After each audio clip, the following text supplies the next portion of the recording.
Baik, selanjutnya dari ibu satu yang paling depan dulu ya. Ibu dari IKI, ini Ikatan Keluarga Ibu-Ibu UII ya. IKI ya, IKI UII ya. Ya, silakan Ibu ya. Bismillahirrahmanirrahim. Assalamualaikum warahmatullahi wabarakatuh. Waalaikumsalam warahmatullahi wabarakatuh. Perkenalkan, kami dari anggota IKI UII, istri dari Bapak Muntoha, dosen Fakultas Hukum UII.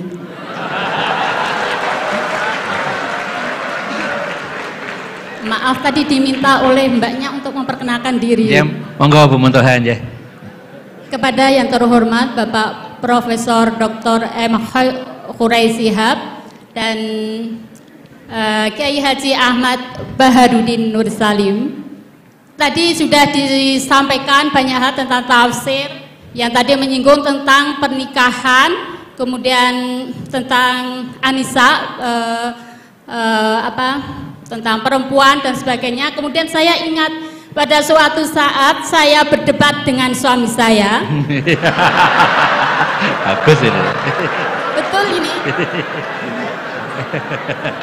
Saya pernah berdebat dengan suami saya mengenai ayat yang berbunyi, yaitu surat An-Nisa ayat 43 yang berbunyi, saya penggal ayatnya. A'udzubillahi minasyaitonirrajim. Bismillahirrahmanirrahim. Wa in kuntum marda ala safarin aw jaa ahadum minkum minal ghaiti aw lamastumun nisa falam tajidu ma'an fatayammamu sa'idan thayyiban famsahu biwujuhikum wa aydikum innallaha kana afuwan ghafura. Yang jadi pertanyaan adalah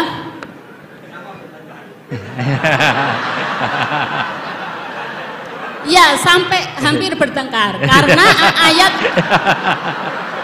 tentang ayat yang berbunyi aula mastumun nisa. Di sini kami teringat dulu waktu masih kuliah di IAIN, pelajaran usul fikih, yang mana dosen saya almarhum beliau sudah Pak Nur Madawam, beliau menerangkan tentang arti dari aula mastumun nisa, di mana beliau sebenarnya tidak bisa memberikan jawaban yang pasti. Hanya beliau menyampaikan perbedaan pendapat dari kata aula mastumun nisa, yaitu ada dua mazhab. Yang satunya berpendapat bahwa aula mastumun nisa itu artinya adalah menyentuh, dan mazhab yang satunya saya lupa mazhab apa, itu maknanya adalah berhubungan suami istri.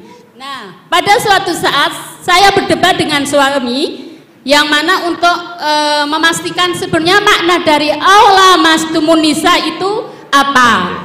Kemudian suami saya bersikuku bahwa aula mastumun nisa makna dari menyentuh itu adalah menyentuh kulit. Nah, kemudian saya bersikuku bahwa makna dari aula mastumun nisa itu adalah berhubungan. Nah, setelah hari berikutnya suami saya goda.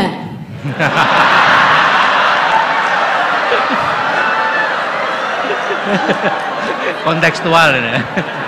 Saya goda. Setiap habis wudhu, suami saya goda dengan saya sentuh kulitnya. Kemudian suami saya mengulangi untuk wudhu kembali. Kemudian berikutnya sudah wudhu, saya sentuh lagi. Batal kan? Pendapatnya batal karena aula mastumun nisa tadi pendapatnya adalah menyentuh kulit. Batal. Jadi beberapa kali saya goda suami saya, setelah wudhu saya sentuh kulitnya dan mengulangi wudhunya. Dan berikutnya, karena saya masih waktu itu berpegang bahwa menyentuh itu adalah berhubungan suami istri. Nah, yang jadi pertanyaan Prof. Khurai Shihab yang kami hormati adalah makna tafsir daripada ayat aula mastumun nisa yang sebenarnya itu yang mana? Apakah sekedar menyentuh atau berhubungan suami istri? Demikian pertanyaan. Terima kasih. Assalamualaikum warahmatullahi wabarakatuh. Waalaikumsalam warahmatullahi wabarakatuh. Baik, Ibu Bapak, tampaknya dua penanya dulu. Yang pertama dari Pak Salahuddin terkait dengan lebih berani dan kontekstual, kira-kira gitu dalam menafsirkan. Kemudian yang kedua, monggo ini Pak Suwasana Muhammad, Ketua Umum Pengurus Senior, Pak Kures, ya. Kemudian yang kedua, pertanyaan dari Bu Muntoha terkait dengan tafsir Aula Mastumun Nisa. Nah, mungkin yang pertama, yang kedua Gus dulu ya, monggo Gus. Yang kedua loh ya. Yang kedua.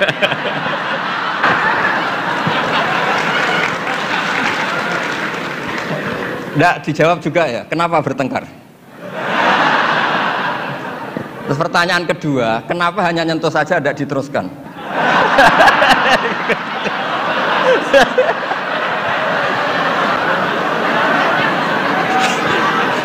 Nah, dikasih mic juga. Ya satu ya, pertanyaannya kenapa bertengkar? Jadi bertengkar dalam arti bercanda ya, tidak bertengkar yang serius dengan nafsu amarah tidak. Tapi ini bertengkar dalam arti memperdebatkan tentang ayat yang berbunyi Aula Mastumun Nisa tadi. Aula Mastumun Nisa. Setelah nyoba menyentuh, kok kenapa suami nggak tertarik meneruskan? Itu pasti Pak. Itu pasti. Sebab kan ditinggal wudhu lagi tadi. Sebab waktu sholat, waktu untuk mengerjakan sholat, dan saya sengaja menggoda suami karena berpendapat bahwa menyentuh itu adalah menyentuh kulit, hanya menyentuh kulit adalah batal wudhu. Nah, makanya beberapa kali saya goda. Kalau nanti pertanyaan Gus Baha dilanjutkan.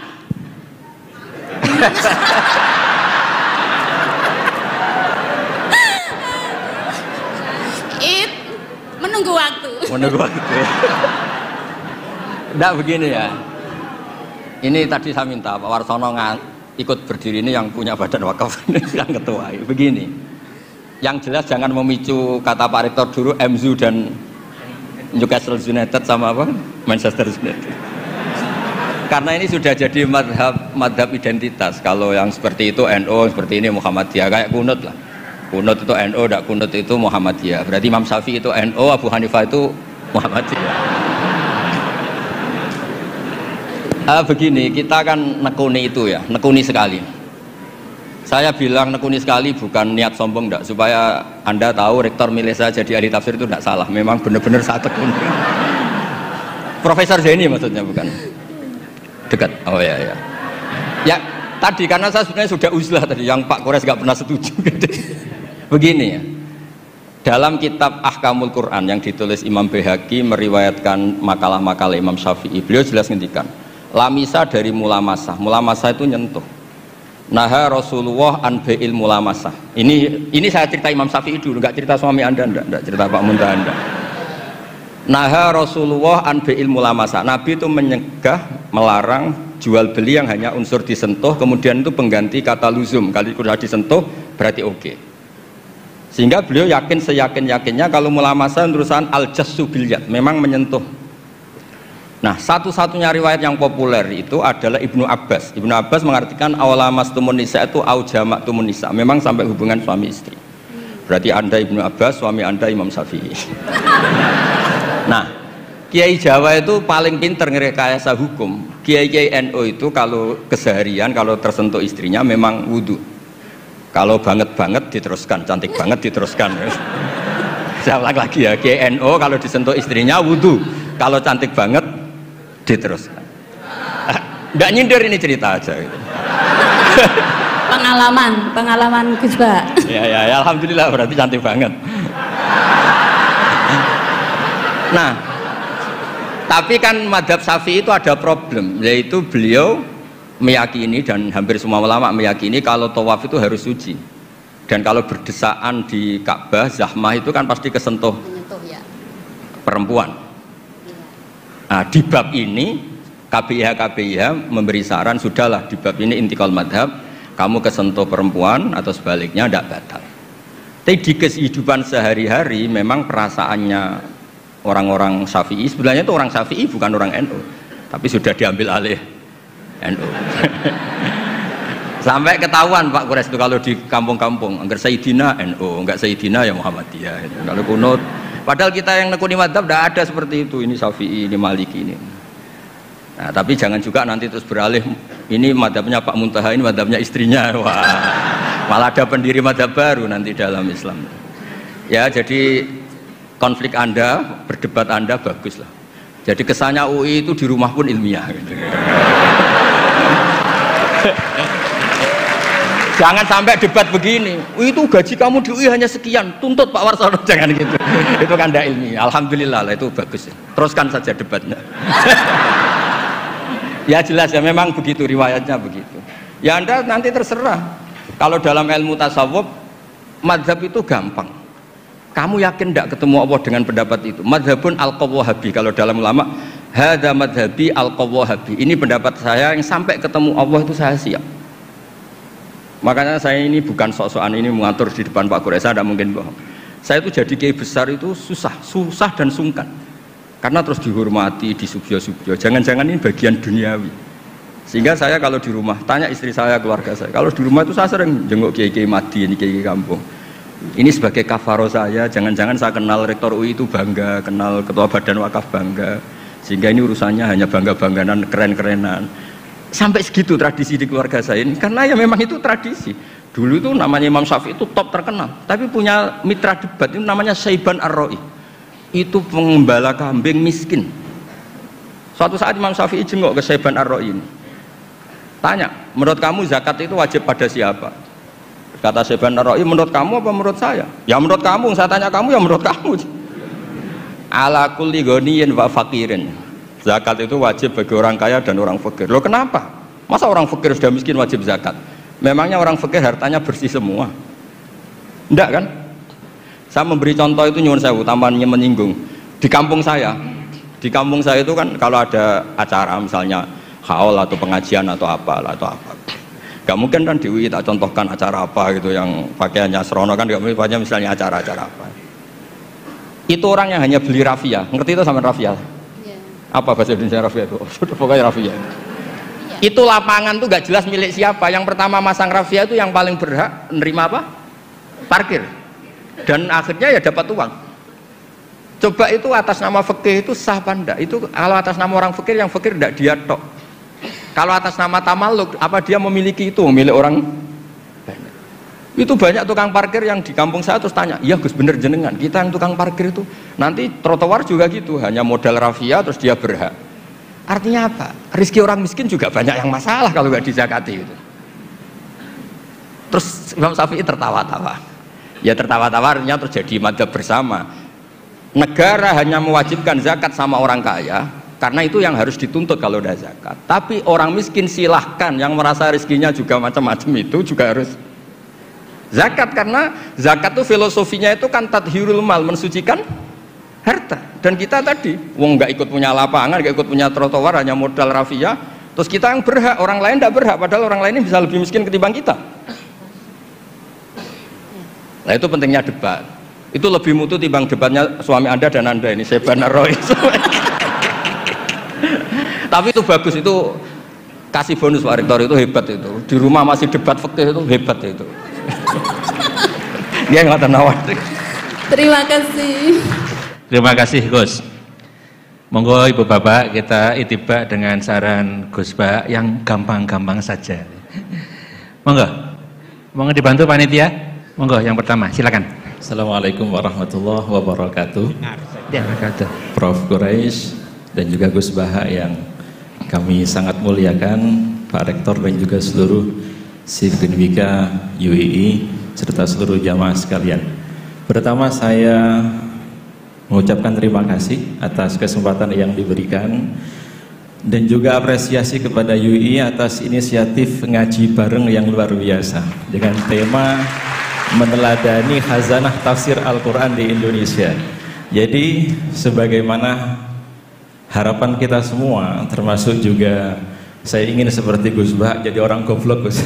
Jadi menyempatkan dan memberanikan diri untuk bertanya. Sebelum berangkat ke sini hampir 3 malam Gus, saya itu bermimpi jenengan sama Gus Kausar.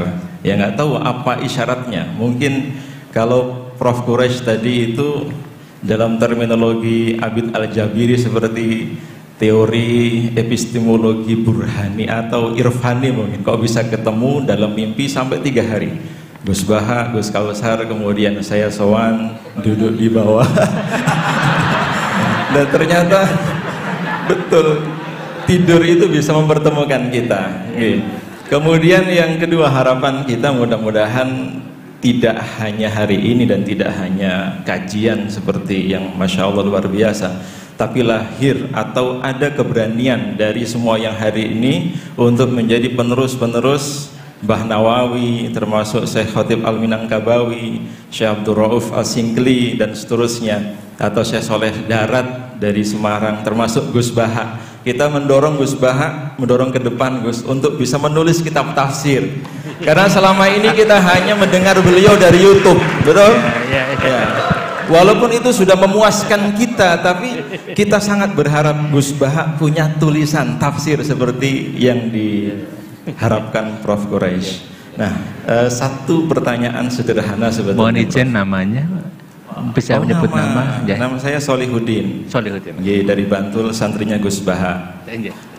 Pertanyaan Prof, untuk Profesor Quraisy mawon. Gus Baha insya Allah sudah banyak yang akan bertanya, apalagi mbak-mbak. Terkait dengan apa yang tadi beliau sampaikan, dorongan kuat untuk berani menjadi mufasir. Salah satu yang disyaratkan oleh Imam Syatibi atau termasuk di dalam beberapa ulumul Quran itu kan tauhid menjadi pondasi utama sebagai seorang mufasir. Tapi saya sangat setuju dengan Prof Quraisy bahwa objektivitas itu menjadi syarat utama seorang mufasir. Kalau misalnya kita pernah baca-baca tentang ulama dari Pakistan, Fazlur Rahman misalnya, terkait dengan teori double movement-nya atau gerakan ganda, itu kan menafsirkan Al-Quran mungkin berbeda dengan Ibnu Taimiyah. Dalam Muqaddimah fi Usuli Tafsirnya kan beliau menjadi pondasi utama yang melahirkan kerangka teori tafsir bil maksur, Al-Quran dengan Quran, Quran dengan hadis, Quran dengan sahabat dan seterusnya. Kalau Fazlur Rahman yang ulama asal Pakistan itu memberikan tawaran double movement tadi, di mana gerakan ganda ini mungkin seperti yang diharapkan Prof Quraisy untuk lahirnya kita tidak hanya meneladani. Kalau meneladani kan cuma niru, tapi ya memberanikan diri untuk action atau menjadi seperti Gus Baha yang nanti ada karya tulisnya, tidak hanya sekedar suara di YouTube. Nah, salah satu tawaran itu mudah-mudahan nanti bisa diluruskan sama Prof Quraisy adalah ada sosiohistoris yang terlebih dahulu dipahami. Dan ini kalau seandainya semua dalam tanda kutip memberanikan diri, kita tidak hanya mengadopsi tafsir-tafsir ulama klasik di zaman mungkin abad pertama atau abad pertengahan, tapi ada tafsir keindonesiaan, mungkin seperti itu. Karena selama ini masih bisa dihitung dengan jari mufasir-mufasir yang dengan percaya diri bahkan menjadi Syekhul Hijaz, Syekhul Haramain dan seterusnya. Salah satunya Mbah Nawawi itu. Termasuk kata Prof Quraisy, ini turunannya ini Gus Baha, insyaallah. Turunannya. Mudah-mudahan juga semakin ada. Nah, keberanian kita salah satunya mungkin kalau kita boleh ambil dari teorinya Fazlur Rahman, double movement tadi itu, memahami sosiohistoris tentang apa, bagaimana, sebab apa Al-Quran diturunkan atau asbabun nuzulnya. Kemudian yang kedua adalah tentang kontekstual, makna, kekinian. Karena di Indonesia ini banyak istilah-istilah yang disebutkan dalam Al-Quran atau istilah-istilah Al-Quran yang banyak disebutkan itu tidak ada, atau bukan tidak ada, belum ada namanya di Indonesia. Nah, Prof Quraisy itu terlalu berani dan saya acungi jempol. Beliau berani menafsirkan misalnya nakhlah dengan kelapa gitu, Prof. Bukan pisang atau yang lain. Kenapa? Mungkin ada kemiripan dan seterusnya. Dan kita memang membutuhkan itu. Mudah-mudahan dengan kehadiran ngaji bareng yang diinisiasi oleh UII, semakin banyak mufasir-mufasir dari kalangan akademik, terutama juga yang lain dari jamaah yang hadir pada pagi hari ini. Terima kasih, itu yang bisa saya sampaikan, kurang lebihnya mohon maaf. Assalamualaikum warahmatullahi wabarakatuh. Waalaikumsalam warahmatullahi wabarakatuh. Yang pertama tadi pertanyaannya terkait dengan kerinduan. Kerinduan untuk mendapatkan tafsir yang berani dan kontekstual, termasuk kerinduan, mohon izin Gus Bah, kerinduan tafsirnya Gus Bah kapan keluar gitu loh. Gitu ya Pak. Saya menyampaikan ini. Nah, mohon pendapatnya. Bagaimana caranya supaya lahir tafsir Indonesia yang berani dan kontekstual keindonesiaan. Bagaimana caranya? Mari kita bersama-sama menugaskan UII untuk itu. Itu cara yang paling tepat.